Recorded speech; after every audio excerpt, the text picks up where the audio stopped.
باهي بونسوار يا جماعة. والله طلبتكم وبدليل عليكم، ما خاطر ما عادش فما انتهت حلول الأرض الكل، ما عادش فما حتى حل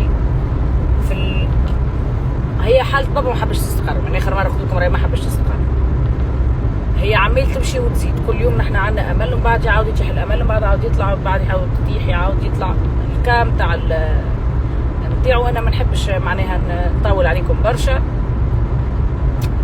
هي عنده الكونكرين معناها قاعدة تمشي وتسرح الفوق، فهمتوا؟ والمحاولات اللي يعملوا فيهم الكل توا حتى الكل معناتها عمليات، هو في شهر بطل 4 مرات عمليات،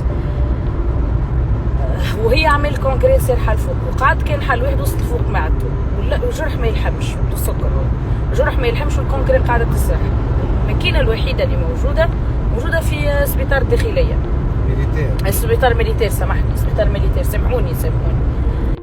باهي، بما انه بابا هو يخدم في الداخليه كان قبل معناتها قبل الروتريت، وامريكا الدوسي بتاعو حاسيلو فما عنده حاجات في الدوسي ما نفهمهاش انا بالكدا، حاجات اداريه هذه وكل. باهي معناتها ما عادش عنده الحق في سبيطار الداخليه، لكن خاطر اكسبسيونيل ما عادش فيها معناها بابا ما عادش فما كل الحل هذاك باش الجرح يلحم. خاطر الجرح من الماكينه الوحيده اللي تلحم الجرح ولا لا تكنولوجي ولا فهمت. خاطر انا تو جاني الخبر، فهمت؟ لا سول الموجوده في سبيطار الميليتير هذيك. الوغ هما ديجا قبلوا له الدوسي نتاعو، وانا ما حبوش خويا صغير ما حبش يقول لي ما يوجعنيش. الوحده الدوسي نتاعو قبلوه له كاكسبسيونيل، خاطر ما تعب برشا بابا برشا، وما عادش فما حتى ربع حل. الكونغرينو ما يقصوا يزيد تطلع، ما يقصوا يزيد تطلع، ما يقصوا يزيد تطلع، ما يقصوا يزيد تطلع، فلازمها تلحم، فماش ما تقف، اخر امل معنا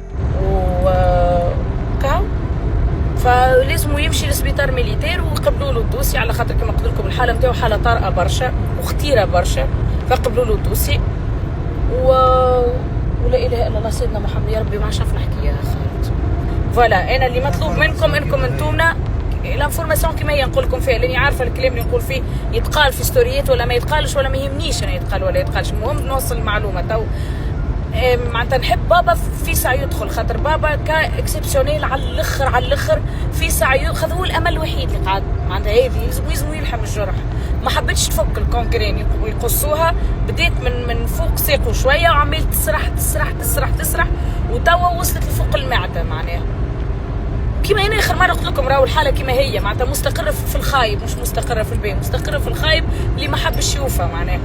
هذا اخر امل، وانا ما عادش عندي حتى ربع حل معناها. كان اني نعطي نداء فماش وكهو البنات ما والولاد واللي اي انسان ينجم يسمعني وينجم يخدمني فيها الحكايه هذه.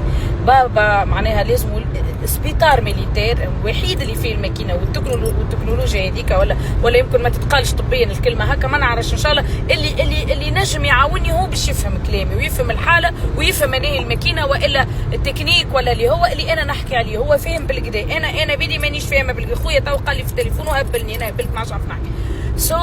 ما عادش عندي حتى امل البنات، ما عادش عندي حتى ربع امل. كان اني انا نستعمل شويه صوتي اللي يوصل اكثر من عبد اخر بتات خاطر البلاتفورم اللي عندي باش تماش ما اخر حل نلقاه البابا وكاو هكا.